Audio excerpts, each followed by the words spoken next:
Okay. Thank you for coming and being interested in the subject of the presentation. It's something that I often find is one of the major problems with working with companies launching products, and the traditional approach that they take doesn't help the success of what they're trying to achieve.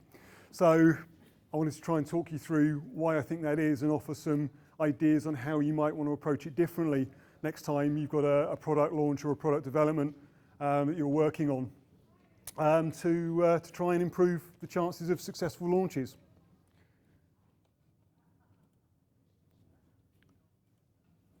So just start with some definitions. Do you want to give me some definitions of public relations?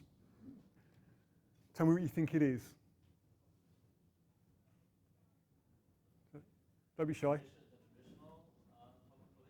Sure, whatever your current definition is. Yeah, I think it was a spin on, sort of managing the public perception of what companies are about. Yeah. I think now it's probably changing into something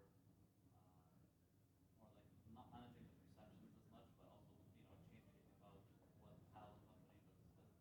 Okay, perfect. Yeah. Anybody else kind of disagree or agree with that? Yeah.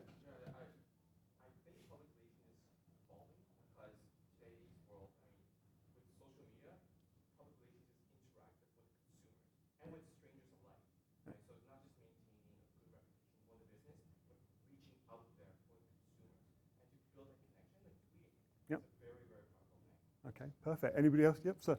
Yeah, so in our company, we do a lot of drafting behind the number one competitor in the market. So Okay. Public relations for us is they're out there and we want to draft behind them. So trying to piggyback off of their PR stuff. Okay, perfect. It's great. I'm pleased that nobody mentioned the media. I'll explain why in a minute. But when I often start talking about PR or people come to me to talk about PR, the first thing they mention is media. So it's great that that wasn't the first thing that came out. So marketing, what do you think marketing is about? And to just give you some background, my industry struggles with clarifying what these are. So, what do you think marketing is all about? What's the function? So, If I can sum it up into words, I would say customer acquisition. okay, That's what marketing is all about, right? okay, perfect. Anybody else? Agree, disagree? Sir. I think the marketing is to deliver the right product to the right person at the right time at the right place. Okay, yeah, perfect. You've been looking at my presentation beforehand. Anybody else got a view, sir? Well, to me, there are actually two entirely different kinds of marketing. Yep. There's the marketing that informs that's staying in touch with the business, sorry, with the market, and bringing that knowledge, understanding into what the company does. Okay. And that's, well, a big part of product management, obviously. Yep. And then there's the traditional outbound marketing, and I find that in some companies it's not clear whose responsibility it is clear who's the outbound. Yep. But it's not clear who's responsible. It's often clear who to blame, but it's not kind of clear the responsibilities, absolutely. And publicity, the final definition. What's publicity?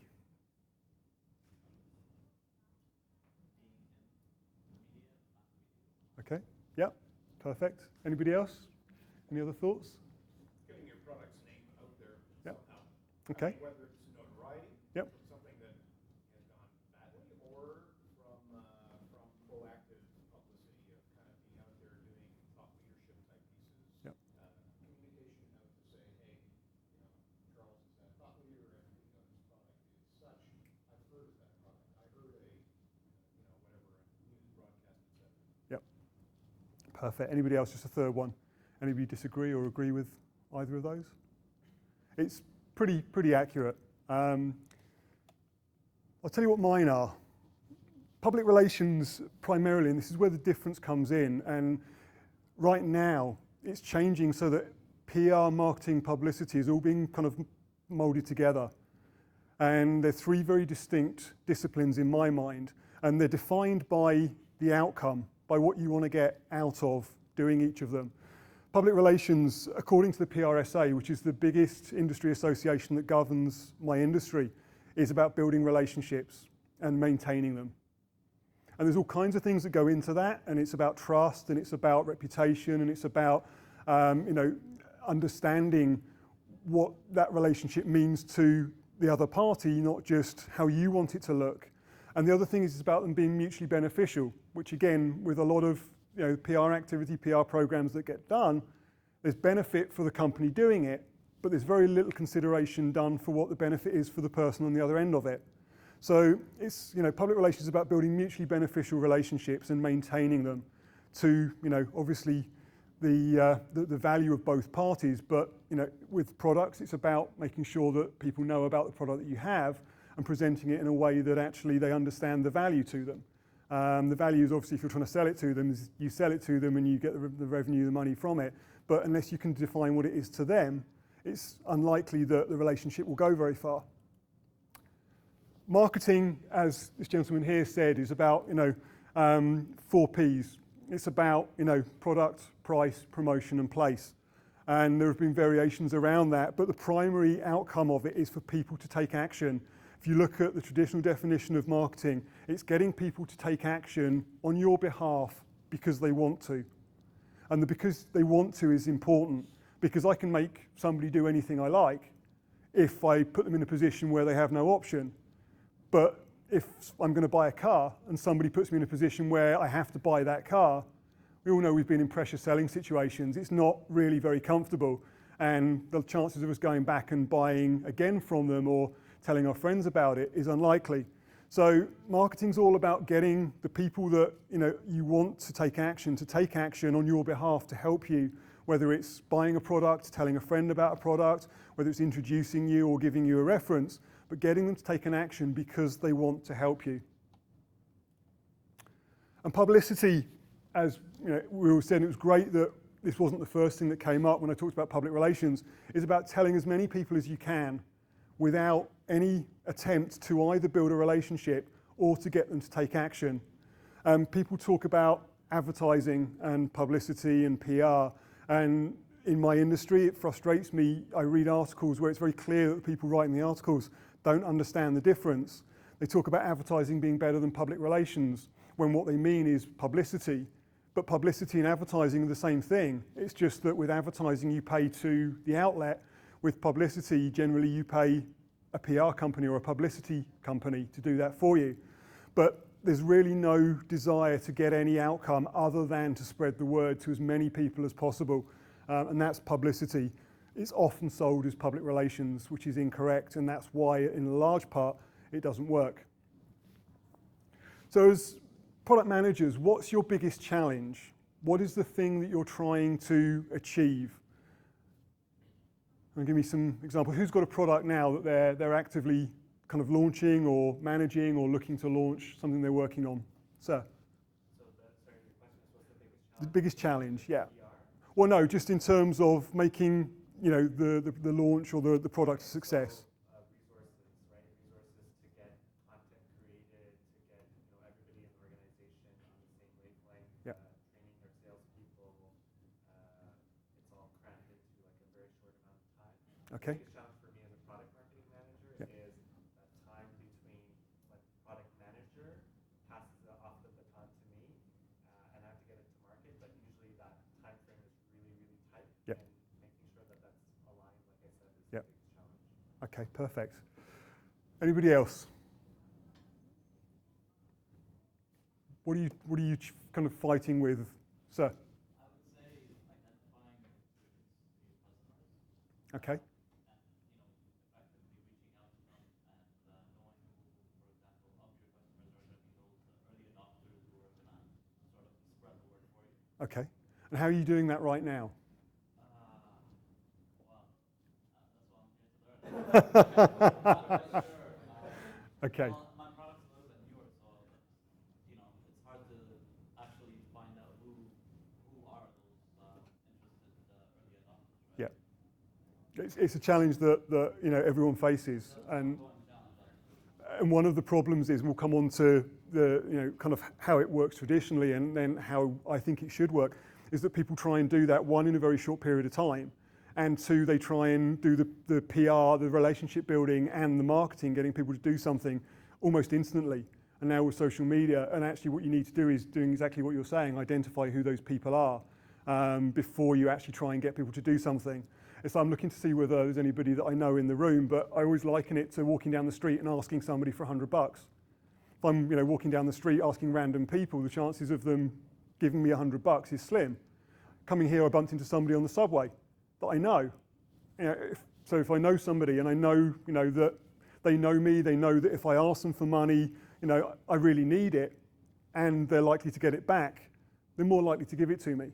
And one of the big problems is exactly that. People don't know who their audience is. They're trying to find the audience and trying to get them to do something almost instantly without having the relationship in place. So we'll come on to ideas on how you can kind of tackle that in a couple of minutes.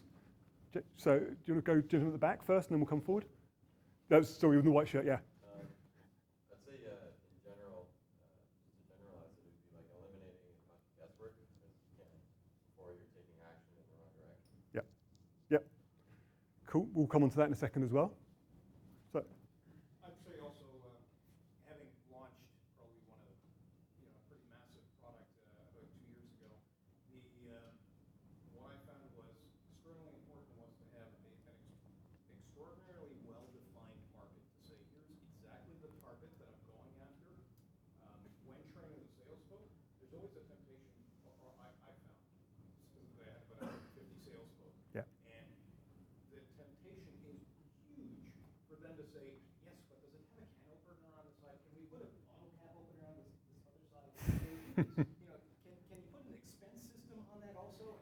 And there's this huge temptation to be able to say, every single customer has some unique desire Yeah. on something which the product really was never meant to do and probably shouldn't do either. To be able to maintain that focus and to say, guys, it does not do that. It's not meant as a can opener. It's not meant as a bottle cap opener. It does this. It is not an expense system, etc. It's- Keep it very targeted. How do you do that effectively, though? Because they Well- usually do this, right? I know. I mean, as soon as you say something to a salesperson, quite often it's, can you pull the airplanes out, please? Yeah. Here's the challenge that I find, or that I would suggest if anybody has a solution to this, would be perfect. What is a very good and yet a very effective way of saying no, and to be able to kind of stay on that target. And I think the only thing you can do is to say very clearly at the beginning, outline, here's the target market. This is specifically what it does. This is what the product does. This is what the intention is.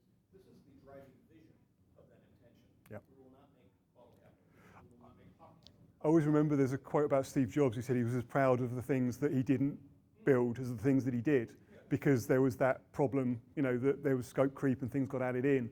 Have you read the book Insanely Simple? Yeah. If you, That's actually a good way to start off that whole presentation to say, Yeah. remember this guy? Yeah. This guy said no to a lot of stuff. Well, and the other thing is as well is that people, and it's another presentation that I proposed today was about Steve Jobs. There were lots of things that were said about him, about, he was a visionary, a creative, a thinker, he was a tyrant, depending on, your kind of style of management.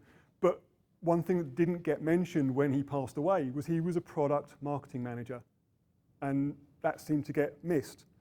And if you haven't read Insanely Simple, it's a book by Ken, I forget his surname right now, but Insanely Simple, check it on Amazon. It goes through a lot of Steve Jobs thinking, and if you haven't read it, I think it's about $12 or $14. It's the best $14 I've spent on a business book. It's good for marketing, it's good for product development, it's good for running businesses in general. But it takes you through a lot of what you just spoke about. You get asked about, can you add this? Can you do that? Can we make it in different colors? Well, do we need to add this feature or function to it? And how he went about actually dealing with a lot of the temptations, and also draws comparisons with other companies that did that and how successful they were in comparison with Apple. Dell is one example that they use. If you go on Dell's website, there's 40 different laptops to choose from. One, apart from the length of time it takes you to make a decision, you've then got, well, do I need this, or is that more important, or is this more important? And you end up buying a computer probably that isn't actually very good for anything, but it's got lots of stuff on it. Whereas Apple knew who the market was and developed for that market and stuck to what it thought it could sell to those customers. Oh, sir, quick question. Oh, yeah.